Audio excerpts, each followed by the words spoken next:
let's dig right in and let's answer some questions afterwards. Let's read first, though. Scholars claim that the Garifuna people support a matriarchal society. The Garifuna culture is one of the few where land ownership passes through the mother's or the grandmother's ownership.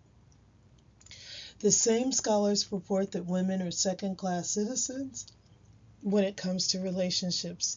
The men may have multiple partners and may be married to one or two women.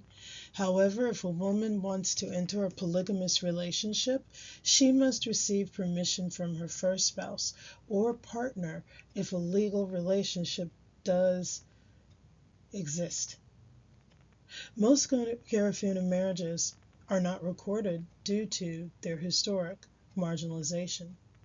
Historians claim that the British created an annihilation area for the Garifuna people in the Honduran Islands, dated in 1797. Since leaving St. Vincent in the Caribbean due to an uprising, the Garifuna have been a small group of people living in the Honduras. Many of the Garifuna people intermarried with the descendants of the Mayans who have lived on these islands before the Garifuna's exile. The historians claim that the current land exploitation claims derive from the disputes over arrival and ownership.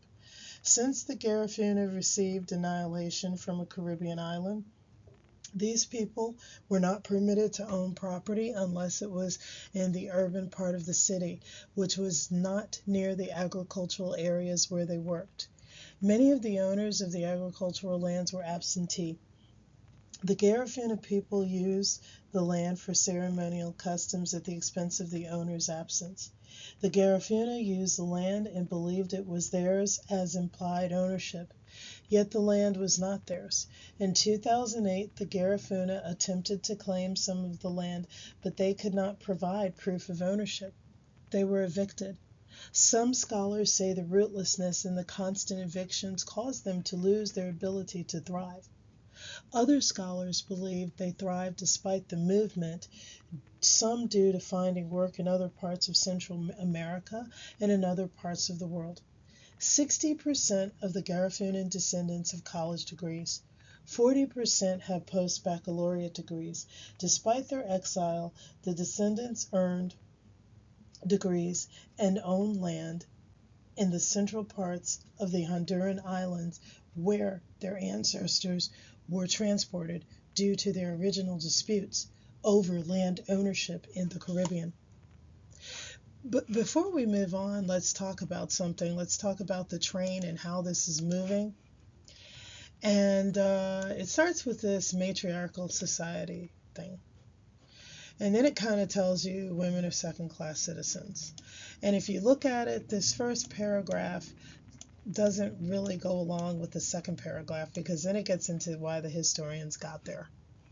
And when you look at it, you have to do a lot of work on your own and put together that the society is different from most, but their lives were different from most. Okay, because they got there due to a Caribbean uprising. A lot of people got there. The Mayas were there first, and we all know the richness of the Mayan culture. Okay, but the Caribbean people that were there, that came from the Caribbean, were there because they had an uprising. And guess where the uprising came? It was not from the Mexicans or the Hondurans, because the Mayans were, of course, Mexicans. And so you have to now tie this paragraph. Your second paragraph has to be tied to what the author is saying.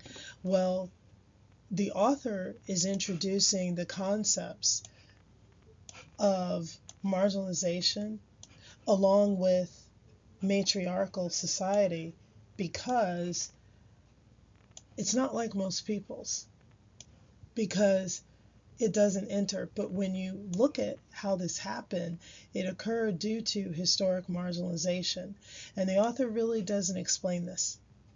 So now you have this current land exploitation claims, and the author didn't really get into that. So you kind of have to make inferences with what the land exploitation was. And you'd probably say, well, if they came from the Caribbean and this was your date, it probably had something to do with slavery in the Caribbean that then came over to the Garifuna Islands and then came over to here. And since the Garifuna received annihilation from a Caribbean island, these people were not permitted to own property unless it was part of the urban part of the city, which was not near the agricultural areas where they worked. And if you know anything about like Caribbean slavery or anything about even North American slavery, you kind of know that these are similar concepts. So if you can pick up this trend of what's going on, you can start understanding where the author is going. So the Garifuna people used land for ceremonial customs at the expense of the owner's absence. This is a cute pun because the owner really didn't have an expense because they tended the land. So look for the author's cues, and then we get into the Garifuna used the land and believed it was theirs as implied ownership, yet the land was not theirs. In 2008, the Garifuna attempted to claim some of this land, but they could not provide proof of ownership. So here we go again. They were evicted. First time they were annihilated, now they're evicted off the land.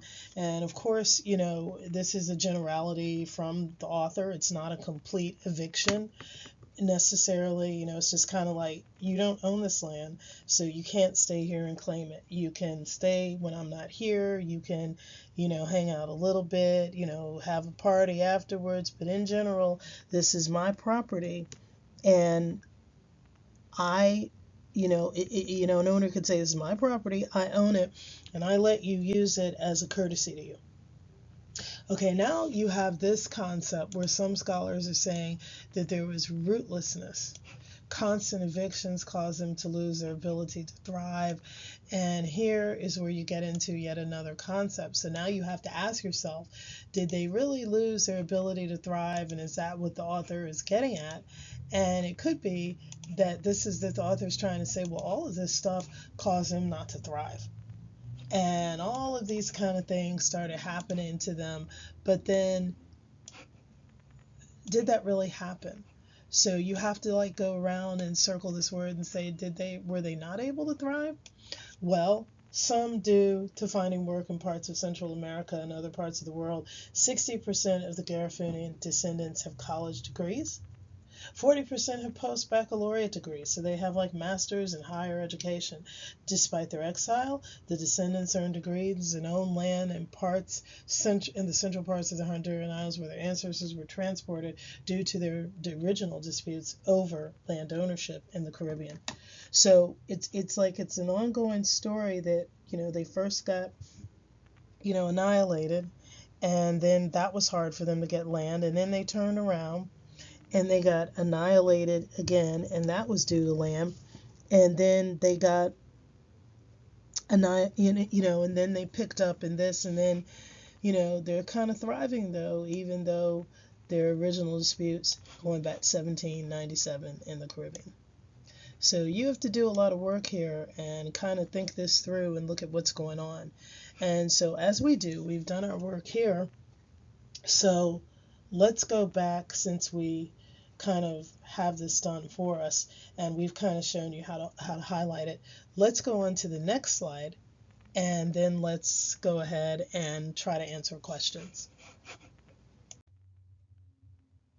Okay, so now we have the author of the story is most likely to agree with which of the following, and this is considered easy. And let me tell you why. The choices are easy.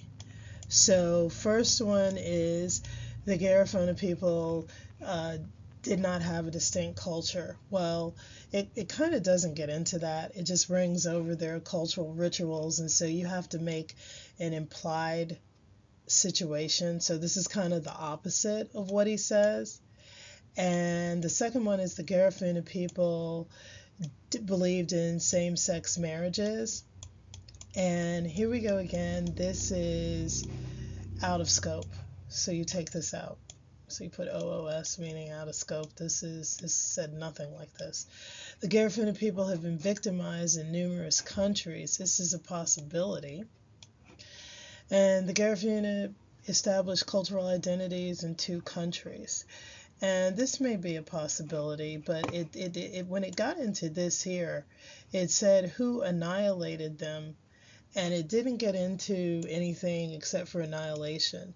It didn't get into, and I'm sorry for the spacing here, I kind of copied this. It didn't, the space here, but it shouldn't be, but this is here. But it didn't get into their culture until it got into, arrival over ownership and what they did with their culture once they were on a certain identity and culture. And then it really only talked about the Honduran islands. And the first place they were in St. Vincent, and they were exiled from there. So you can only really get into the established culture in one place. So D is out, and therefore your only possible answer is C. Okay, so C is the answer, and we can move on to the next one.